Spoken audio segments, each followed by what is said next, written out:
Hello, love. You're here with Melanie on the Shy Love Radio Show, Pop Radio Worldwide, iHeartRadio, and Spotify Premium.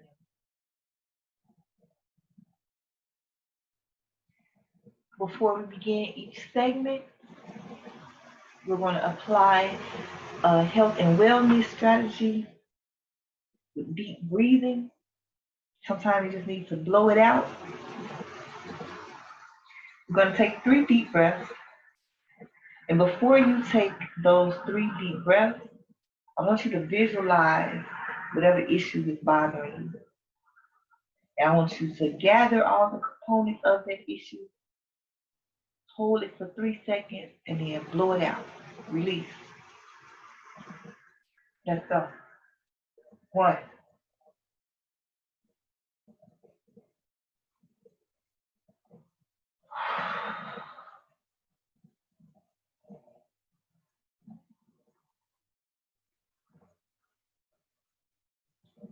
2,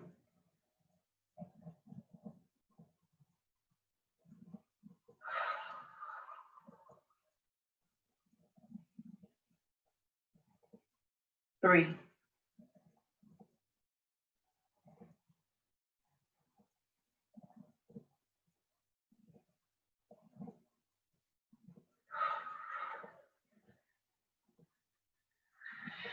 All right, let it go. Let it go.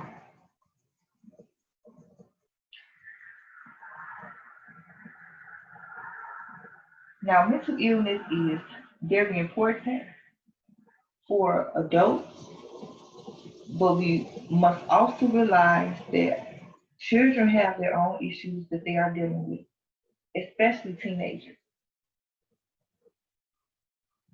And the crisis prevention and intervention services decided to share with us parents certain topics and certain issues that your child may have, and they may not feel comfortable coming to you to talk about it. You may not be aware that they have this issue at all. So just to give you a little heads up, and depending on the type of knowledge that you do have about your child or certain changes that you're seeing or being told about, you can have a little more awareness because ultimately, you want to help the child.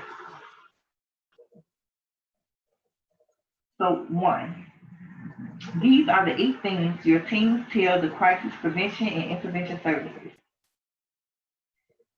The children think that the parents don't recognize that they have mental health problems and that the issues that they are going through are real. And if you do acknowledge that they're having some issues, you're also telling them to suck it up.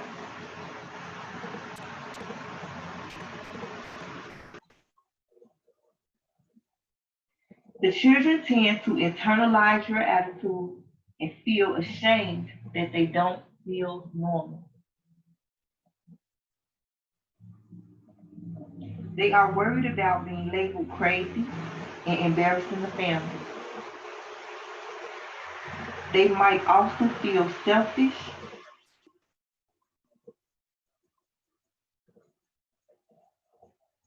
for putting a financial stressor on the family in the event where they actually need professional help. Maybe some children who know that they need some professional help, and they like, Mama don't have the money for it. Daddy don't have, we can't afford it.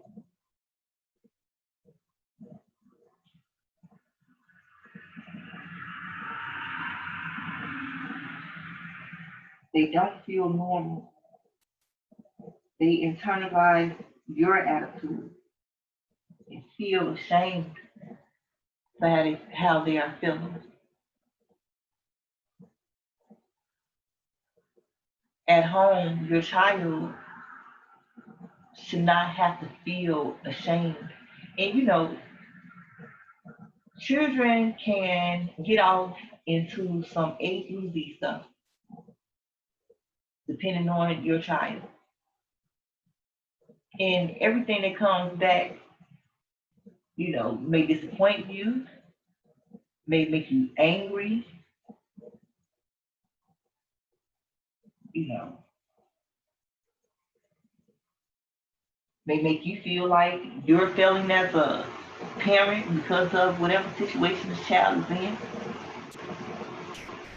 But ultimately, home is supposed to be a safe place where they can feel comfortable to be themselves. Because out on the block, at school, on the playground, at the mall,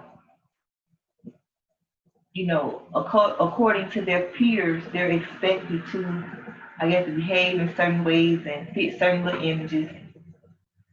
So it might be certain stuff that they add on and take back up, however it may go. But the bottom line is that home is supposed to be a safe zone. Not saying that you don't discipline a child, because you're supposed to discipline a child if it's needed. But it's supposed to be a safe zone. It's supposed to be the place where, or one of the places where they are free to be them and whatever little quirkiness and whatever. And if it's something that's like out of the ordinary, or this is your son or your daughter, this is just they look bad. For you to explain to the rest of the children not to um, tease the child or make the child feel like they're not a part of the household or make them feel like they don't fit in. Feeling rejected at home a lot of times open the door to the street. A lot of times it opens the doors to the street. And people have their perceptions and their goals on how they want their children to turn out to be. But you have to understand that this is a little person and they have a brain, and there are going to be times where they're going to use their brain, even if they're not making the proper decision. So if you see that there's some inappropriateness or um, something that can get the child hurt, or something that they're engaged in that can get the family hurt, on behalf of the child, yes, you don't like it. Yes, you may be afraid of the consequences with it, or whatever the lifestyle, or whatever is going on with your baby. And no, I'm not saying just out, condone it to make that child feel comfortable at home. But meet that child where they are. Meet them where they are versus where you want them to be. There is no handbook out here that can teach you how to be a perfect parent. But the more you learn and observe and apply knowledge and so forth, y'all can have some type of understanding of each other.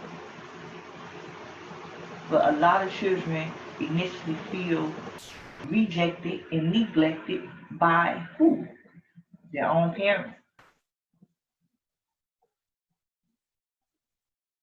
That one or both of the people who came together to create this child and bring this life forth here on this earth, only to abuse it, abandon it, neglect it, to make the child feel like they're not a part of the family because they're different.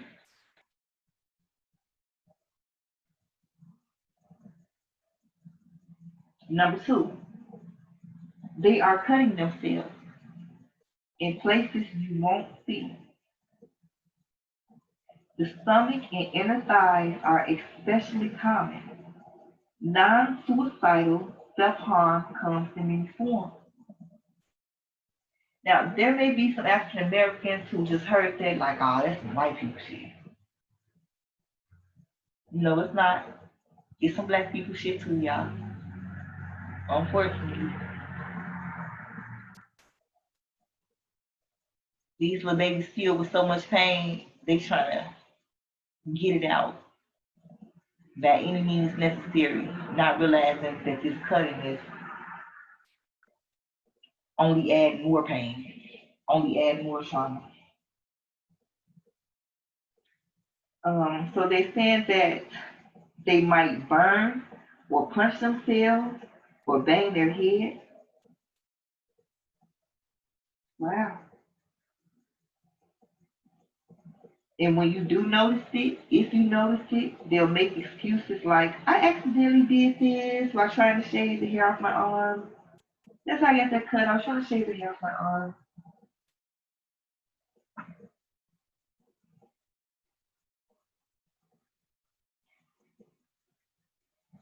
But at the same time, the child might want you to know, but don't want you to know at the same time. Y'all know how kids are at the same time. They want you to know, but don't want you to know at the same time.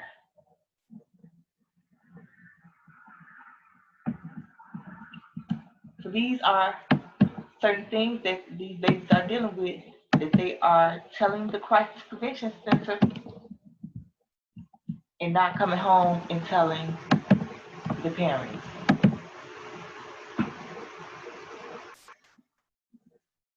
Number 3, they feel tremendous pressure to perform well in school and extracurricular activities. Their seeming lack of motivation might appear to you as laziness when they are actually paralyzed by fear. Fear of failure and dread the look of the disappointment on your face. Now that's strong because a lot of parents tell each other, you got one job or 2 jobs. Go to school, make sure your chores done. But you better make sure them grades on point. A lot of parents put a lot of pressure on children academically. And so they made it a competition out here. To where if you want this child to grow up to be a successful adult, you have to start to apply pressure damn near from the womb. Start to develop their brain, do everything from the womb. There is a pressure. There is a pressure. And then, a lot of people don't even realize that they have a fear of failure.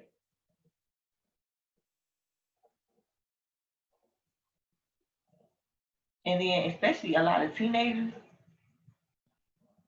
9 times out of 10, when you ask them, are you afraid of this? Do you fear this? Instinctively, they're going to tell you no. They're teenagers. No, I ain't. No.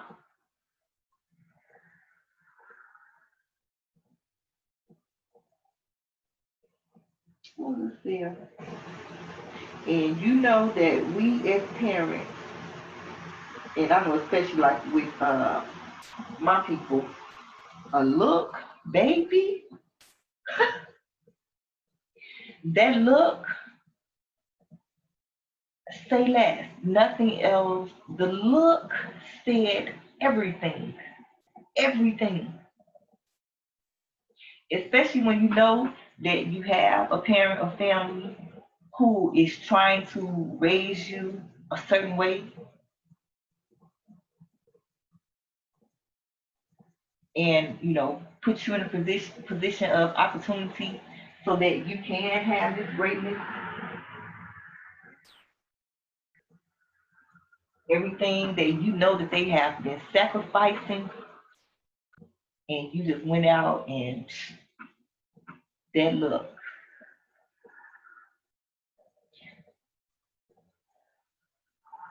Now, if you still have a child who is concerned about that look, That's actually a good sign because that means you still have their ear to a certain point. Yeah, they doing their little thing, they doing a little life, but you still have some influence to a certain degree in their little life. Because there's some kids out here, the parents give that look and they don't care. They looking back at the parent just as disappointed in them as they are as the parent is looking at them. Number four, they have friends from around the world on various social media platforms. Their friends do not just um, are not just composed of school peers or people in the neighborhood. With your social media, they got friends everywhere from all over the place. From all over the place. And the teens are well versed in evading your detection and parental controls. These platforms have become their primary avenues, like Discord, Reddit, and they are sharing and venting.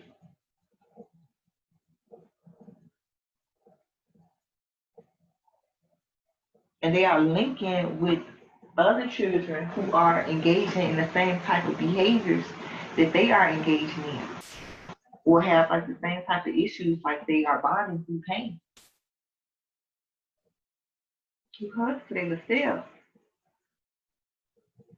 they are possibly bonding with people who are self-harming and suicidal. Your child may just be in the self-harming stage, and because of that level of trauma, they connected with somebody who's in a suicidal stage. That suicidal spirit may then rub off on your child. You have to be your just do the best that your little self can. Just do the best that you can. They have eating disorders and are experts at disguising it.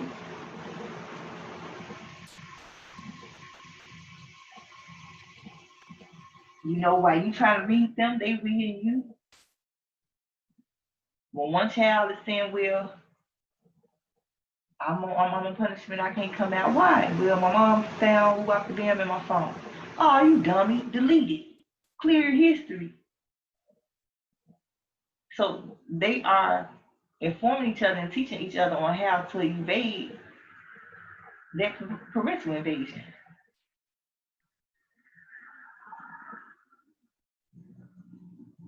So the little babies the little loves who have eating disorders, they have become experts at disguising it. They either binging or purging. They feel ashamed, but compelled to repeat the process over and over, as it is the only way they know how to gain relief from stress. Number six, they are agonizing over lewd pictures or videos of themselves in other people's hands. Wowzers. Many times they have willingly sent them out. On rare occasions, they resulted from coercion or assault. Your teens are too mortified to tell you. That's messed up. That is messed up. That's messed up. And we've heard about this sexting. We've heard about this sexting. And you liking somebody, they liking you, things are going well. Y'all, engage in a few freaky things or discussing, engaging in a few freaky things. So you sending pictures, not realizing that if for some reason you two fall out, they can use that against you. And they just said something thinking about that. The adults don't even be thinking about that. But that's something that can be used against you. And it's one thing for a child to willingly send that out, but for other kids to try to apply pressure or assault them, for them to do like that, it's ridiculous. That is ridiculous how these children are out here hurting other children. And then it's like, well, they're kids. Well, these kids are changing some of these other kids' lives.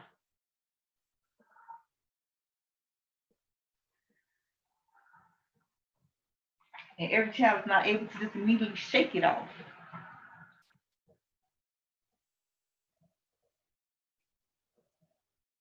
These were the number 7. They are struggling with gender identity and sexuality issues and don't think you will provide a non-judgmental safe space for them to talk things through.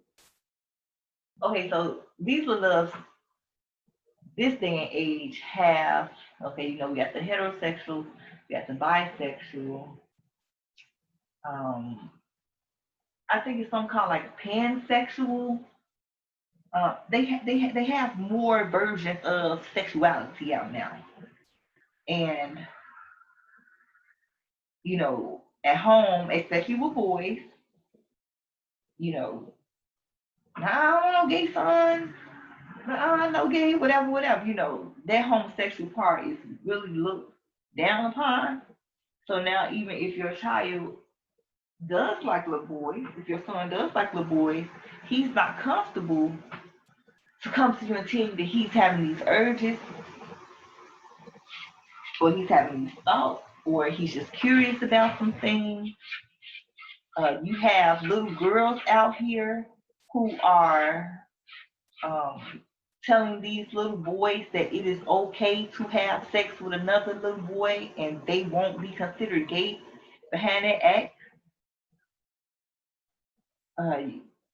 They're being manipulated into receiving head and said, well, he just sucking you off, you're not actually, and it's a lot going on. It is a lot going on with the gender identity and sexuality issues.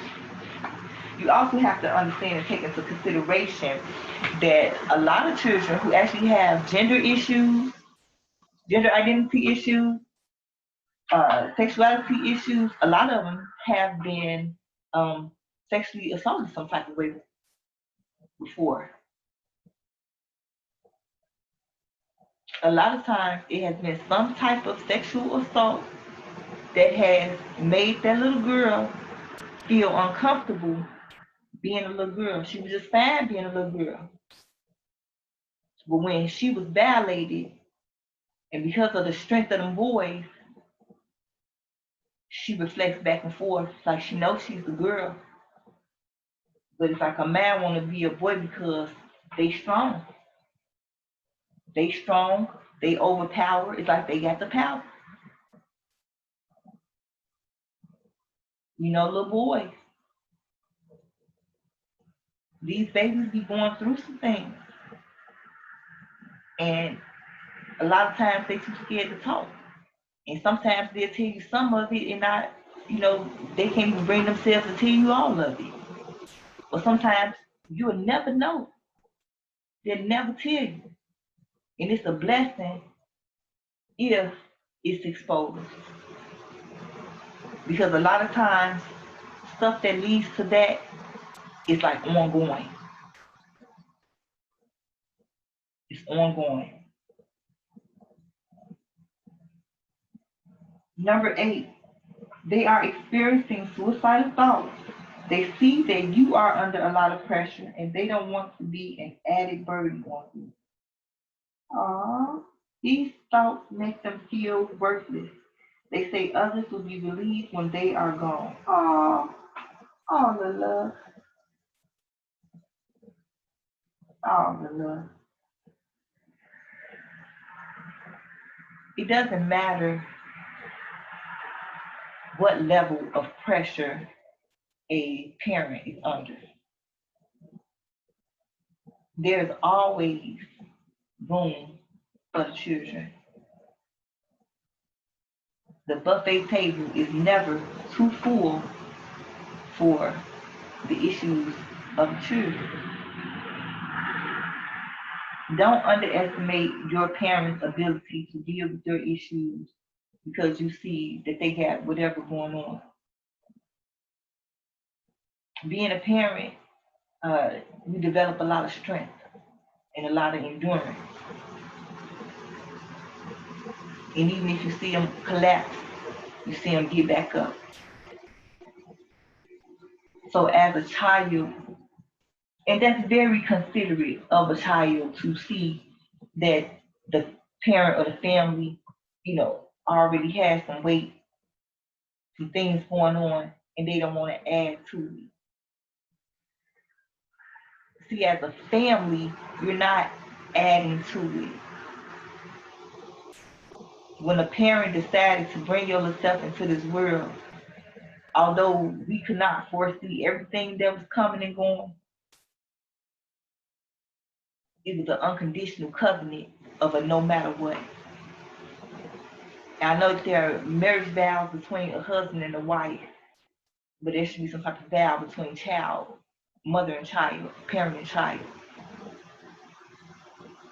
That's really unconditional. Of no matter what I have going on, that is not more important to me than what you have going on.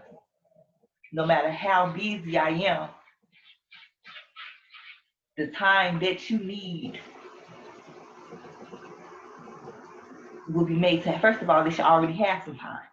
But if they need extra time, you as a parent are to alter whatever you need to alter to make that happen. Because it's a child.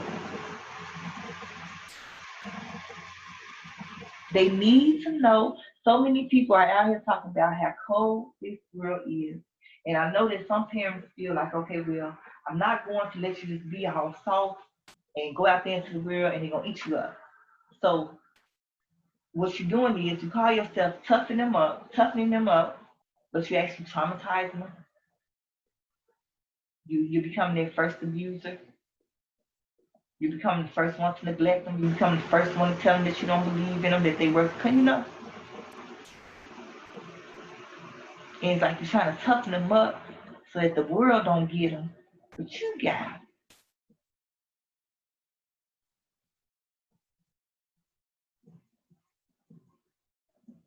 I commend any parent who is an active parent,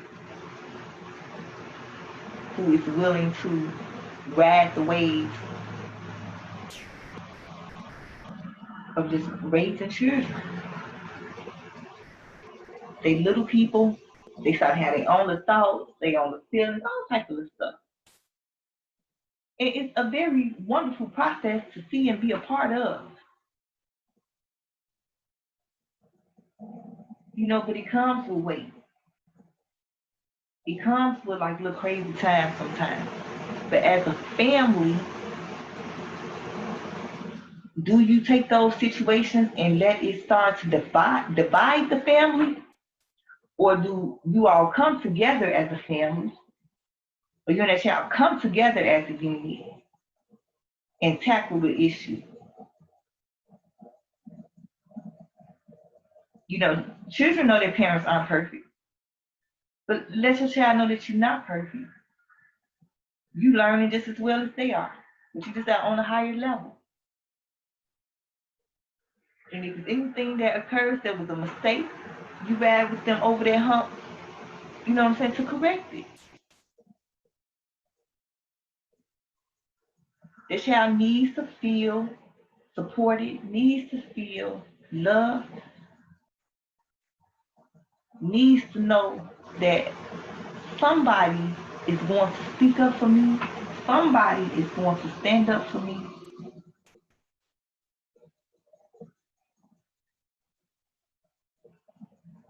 That's how a lot of these babies out here are actually running wild, because nobody is protecting them. That's how a lot of these girls actually have the mentality that they have now, because they was just sweet little sugar and spice. Still, with their own little sauce, especially if they come from Chicago. Sugar and spice with your own little sauce.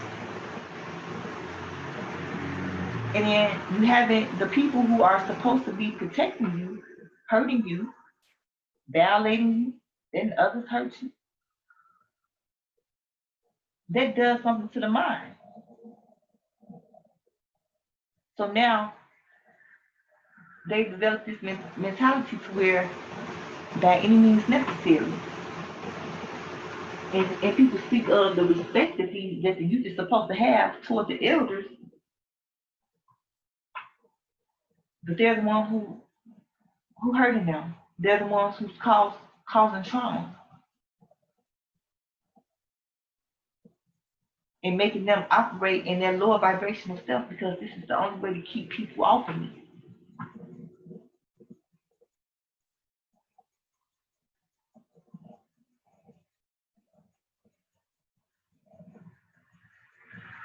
We love the kids here at the Shiloh Radio Show, Pop Radio Worldwide, iHeart Radio, and Spotify Premium. I know that they themselves can cut up, and some of these kids behave in ways that make you forget that they are a child. But they're still children. And they're your children, especially the ones that you created, your child. Your child. Having a child is not, oh, you don't want to do what I say, you don't want to be who I want you to be, get out. I don't want you no more. You don't fit my image of what a child is, get out.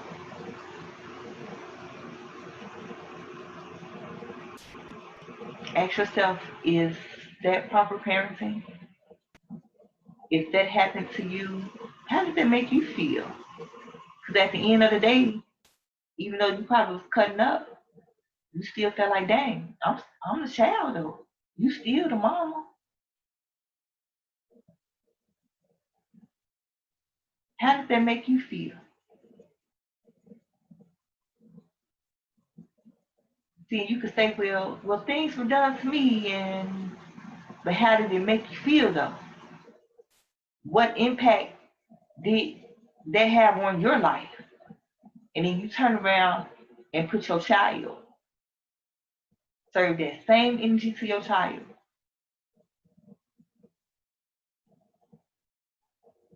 And we can't continue to say, well, this is how so-and-so did it. You mean to tell me that you are moving exactly the way that so-and-so is moving? Huh?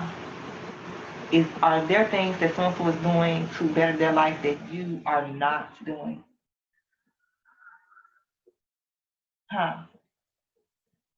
But the low vibrational stuff that so-and-so do, you fall in alignment with that. Let's not continue to use that as an excuse. If you don't know which way to go opposite. Go opposite.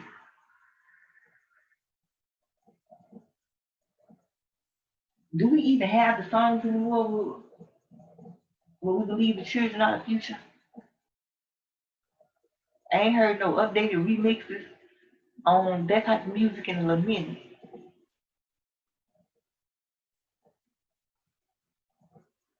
Because it's like looking at the stage that they are now, if they don't get intervention and get help, y'all think we got some problems. Y'all think we got some problems.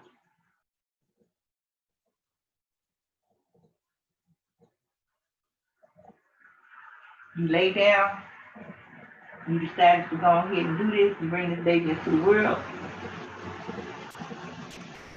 You have to be open for change at any time. You have to be open to adjust. You have to be open.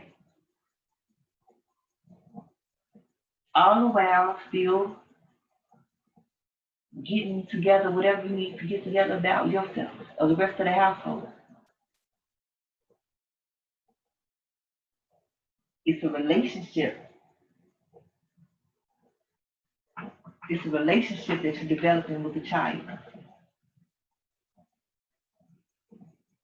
Versus this whole, title. I'm the authority figure. I'm the parent. You're the child. This is my role. This is your role. That's the bottom line. Now, get to know each other as people, but establish boundaries and a level of respect. But try to make themselves comfortable enough to come tell you some stuff. Share some stuff with you in an honest manner. And be realistic, like I might get pissed off. If you think that it's something that's going to take me there or whatever, instead of coming to talk to me, write it down, text it to me, email it to me, give me a song that represents how you feel or what's going on with you, have me listen to it. It's, you know what I'm saying? You gotta become a little creative. So don't trade the possibility of influence for the illusion of control. Illusion. Illusion of control. It means that they're still doing what they want to do. They just had enough to make you think that they're not doing it. Do some little surprise checkups and pop-ups on the phone and stuff. Look at their friends showing you some, check in. Check in.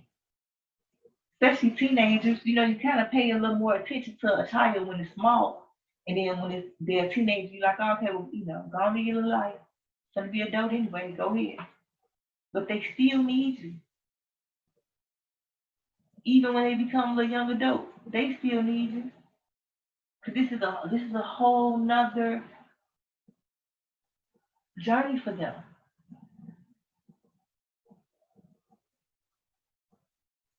It's a whole nother journey for them. They're gonna still need you.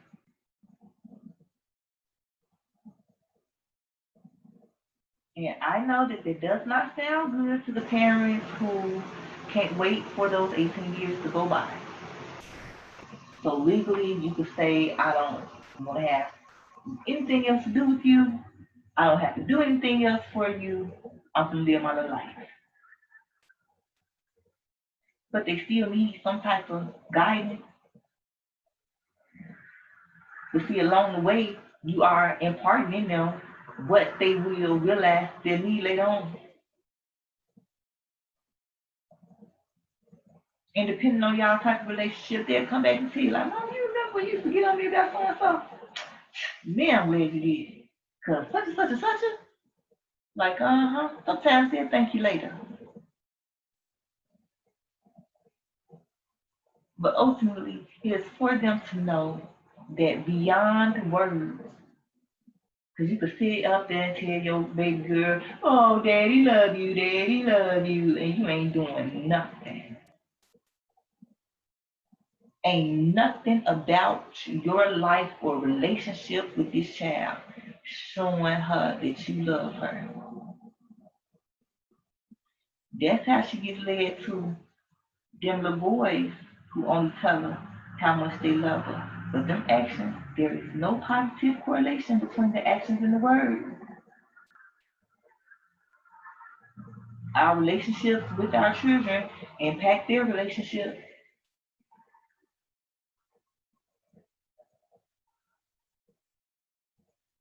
So we just have to be a little more mindful.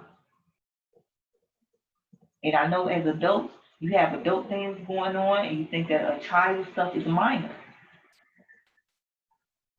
And it may be in comparison to, the actual situation, but still carve out some time to try to connect and see what's going on. Nobody's expecting you to be a perfect parent. There is no such thing.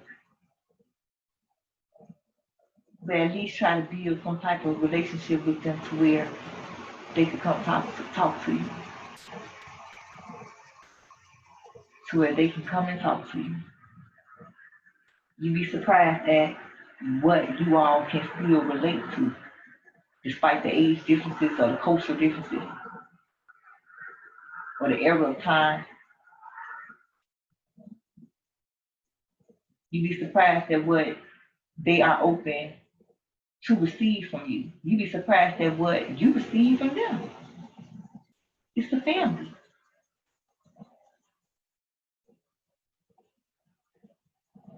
So let's take care of home. Let's take care of home. Let's try to minimize the amount of counseling and therapy these babies will need later on.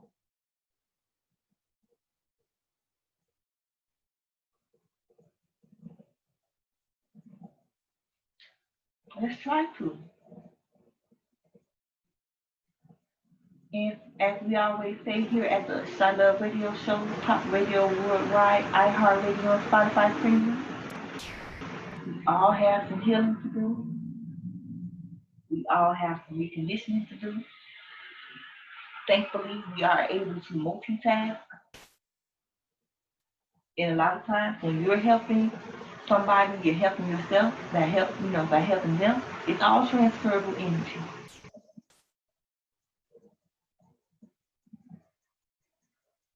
Certain things have occurred in the family where everybody has went their separate ways and cried about it versus coming together as a family to hold each other. Everybody just shut down.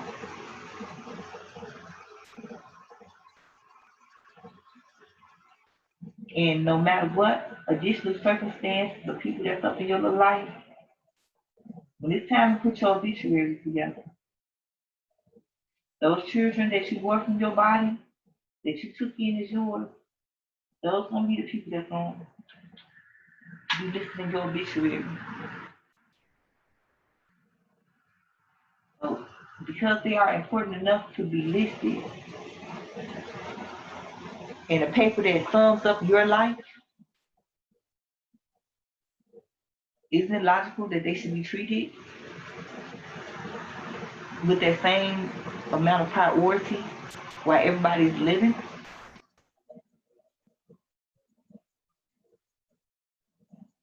Don't turn on your child for somebody else. They're gonna be gone. That child's still there. Or they don't appreciate your love. Your child yearning for more. They love it so much.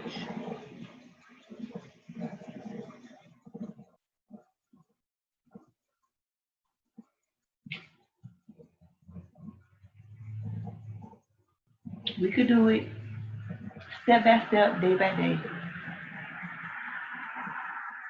If you have wronged your child, ain't nothing wrong with apologizing. They deserve respect. They deserve for their voices to be heard. They deserve loving. They deserve discipline. Discipline is a part of love. Because you do have some parents who will not discipline their child. But you do have to establish some healthy boundaries. You do have to establish some healthy boundaries.